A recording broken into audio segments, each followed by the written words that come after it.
The officers thought they had just made another routine arrest, but little did they know, the woman they handcuffed would soon hold their fate in her hands. The cold metal tightened around her wrists, and a strange smile crept across her face. She wasn't just any woman. They had unknowingly crossed paths with someone who could destroy everything they thought they controlled. By the time they realized their mistake, it would be too late. This wasn't just an arrest. It was the beginning of their nightmare. It was a bright afternoon in Fort Collins, Colorado. The park was lively with children playing and families enjoying picnics under oak trees. Camille, a respected attorney, sat on a bench by the pond, engrossed in her book. The peaceful scene shattered when a police cruiser screeched to a stop nearby. Two officers stepped out, their eyes immediately locking on Camille, the only person sitting alone. "Ma'am, may we speak with you for a moment?" one officer asked, his voice sharp. Camille looked up, calm as ever. "Of course.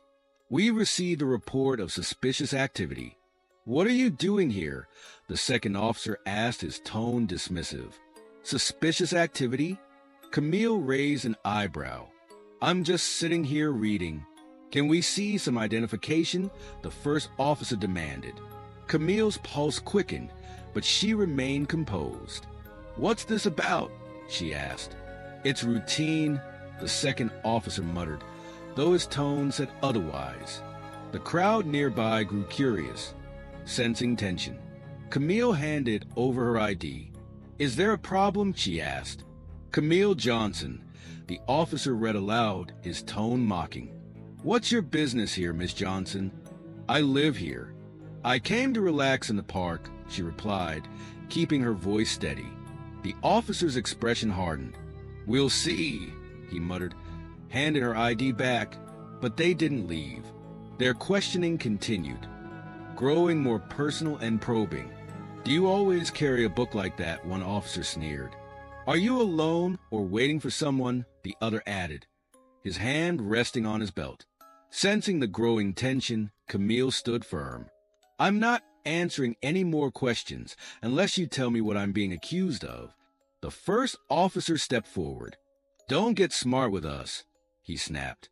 "We're just doing our job, and I know the law," Camille replied, her voice steady. "I'm not breaking it by sitting in a public park." But logic didn't seem to matter. The officer grabbed her arm, declaring, "You're resisting. What are you doing?" Camille exclaimed, startled. The crowd murmured, some recording the scene on their phones. "Stop resisting," the officer shouted louder, the situation escalating. Handcuffed and humiliated, Camille was led to the cruiser. Her mind raced as she realized the absurdity of the situation. She had spent years defending people, and now she was the one caught in an unjust arrest. At the station, the process was degrading. Fingerprints, photographs, and being thrown into a cold, small cell. Hours later, an officer informed her that she was charged with resisting arrest and obstruction. "On what grounds?" Camille asked sharply. "You'll find out in court," he replied. After being released on bail, Camille met her friend Marissa, who was visibly concerned. Camille, still shaken, said firmly, "I'm not letting this go." That night, Camille began preparing a lawsuit against the officers and the department. The video of her arrest went viral, and the support from the community grew. Camille knew this was bigger than just her. It was a fight for justice for everyone. Camille had always fought for justice, but she never imagined she'd be arrested for a crime she didn't commit. The viral footage of her wrongful arrest spread like wildfire, sparking outrage and turning her into an unintended symbol of resistance. Determined to reclaim control of her story, Camille knew she had to fight, not just for herself but for others facing similar injustice. Despite the initial hesitation from her law firm, she refused to back down, explaining that this was bigger than her. The video had ignited conversations beyond the city, and Camille's quiet defiance had become a rallying cry for change. While the media clamored for interviews, Camille focused on preparing her case. She was methodical, working tirelessly to gather evidence and build a defense that would not only hold the officers accountable, but expose the deeper flaws in the system. As she prepared, the weight of the situation never left her. At night, the memory of her arrest haunted her. The cold handcuffs, the humiliation, and the crowd's murmurs. But instead of breaking her, it fueled her resolve. She knew the stakes were high, not just for her, but for countless others. Then came an unexpected twist. Camille was assigned to preside over a misconduct hearing involving the very officers who had arrested her. The irony was overwhelming, but Camille embraced it as a chance to show what true justice looked like. In the courtroom, Officers Carter and Daniels were visibly shaken when they realized who would be judging them. Camille remained composed, her voice steady as she opened the session. The officers, who had once mocked her, now sat nervously, knowing their fate was in her hands. Throughout the hearing, Camille stayed professional, refusing to let personal feelings cloud her judgment. But the tension was palpable, and the officers' confidence crumbled as the case unfolded. At times, their glances betrayed remorse, as if they were starting to understand the gravity of their actions. When the gavel finally struck, ending the hearing, Camille knew the battle was far from over. But now, the system itself was under scrutiny.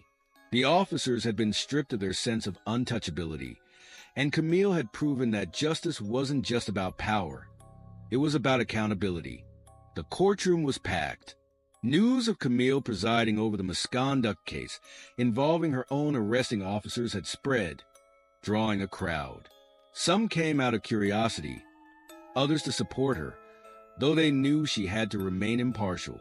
Camille entered with calm confidence, her robe flowing as she approached the bench.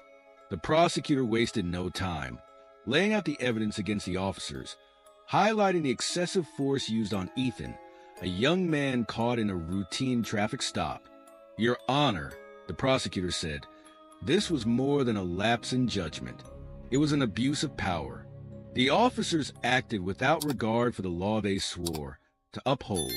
Camille listened intently, her piercing gaze making the officers fidget. The defense attorney argued that the situation had escalated, claiming the officers' actions were out of necessity, not malice. But Camille could already see through the excuses. It was all too familiar. The prosecutor called Ethan to the stand. Nervous but determined, he described how the officers had tackled him to the ground without giving him a chance to explain. They'd made up their minds before I even said a word. The cross-examination was tense, but Ethan held his ground, refusing to let the defense shake his testimony. Then came the officer's turn. Officer Carter, clearly nervous, glanced at Camille as he spoke. "I made a judgment call. At the time, I thought it was necessary. Do you still believe it was justified?" The prosecutor pressed. Carter hesitated. "Looking back, no. I could have handled it differently." His silence afterward spoke louder than any justification he could give. When Officer Daniels testified, his strained attempts to justify his actions only further highlighted their guilt. The closing arguments were stark. The prosecutor urged the court to send a clear message. Abuse of power would not be tolerated. The defense, in contrast, offered a weak plea for leniency, lacking conviction. Even the officers seemed resigned to their fate. As Camille adjourned the hearing, she knew the decision was clear. A week later, the courtroom was filled again as she prepared to deliver her ruling. "The role of law enforcement," Camille began, her voice steady, "is to protect and serve with integrity. When this responsibility is abused, it erodes public trust." She looked at the officers, their heads lowered. The evidence shows Officers Carter and Daniels acted with unnecessary force, disregarding their duties. Their actions were not only unjustified, but reflective of a deeper issue. Camille's decision, mandatory suspension without pay, retraining programs, and a permanent disciplinary record. The ruling struck a balance, holding them accountable while offering the possibility of reform. As the courtroom emptied, Officer Carter hesitated at the door. "Your Honor," he murmured, "I'm sorry." Camille nodded but offered no forgiveness. Actions would speak louder than apologies. Later that evening, Camille attended a community meeting. The room was filled with people eager to share their stories and frustrations. An older woman approached her, voice trembling with emotion. "Thank you," she said. "What you did means everything." Camille smiled softly. "This is just the beginning.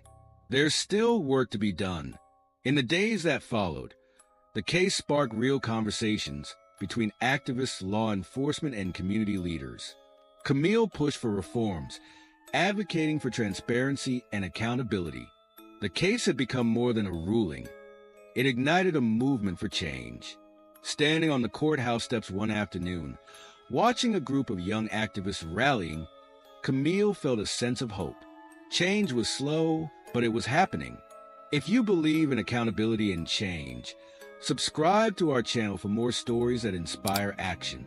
Together, we can make a difference.